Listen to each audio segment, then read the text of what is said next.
Hello বন্ধুরা, আজকে আমি চলে আসলাম আমার ছেলের খিচুড়ি নিয়ে।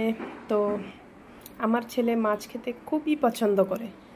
তো আমাদের রান্না তো ওকে খাওয়ানো ঠিক না। আমাদের রান্নায় মাছ রান্না করলে ওর মধ্যে মশলা বেশি থাকে, ঝাল, লবণ, তেল এগুলো বেশি থাকে। তো ওটা দেওয়া তো ঠিক না। তো তাই আজকে আমি মাছ লবণ হলুদ দিয়ে সিদ্ধ করে রাখা সেই মাছ দিয়ে আমি খিচুড়ি রান্না করব।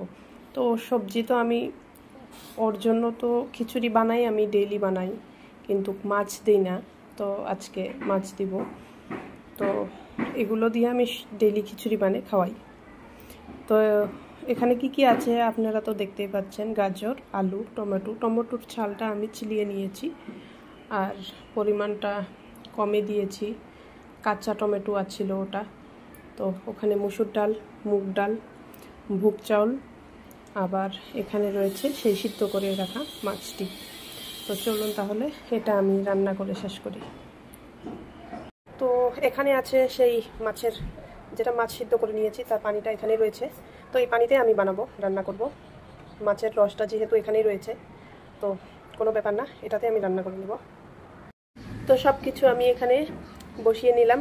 মাছ সেদ্ধ করার সময় যে লবণ হলুদটা দিয়েছিলাম ওর মধ্যে তো আমি খিচুড়িটা বসিয়ে দিয়েছি, তো পরিমাণ মতন আবার লবণ হলুদটা দিয়ে দিলাম।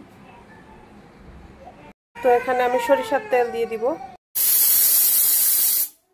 তো ফাইনালি খিচুড়ি হয়ে গেছে। আমি মিক্সারে দিয়ে পেস্ট করে নিব এটা।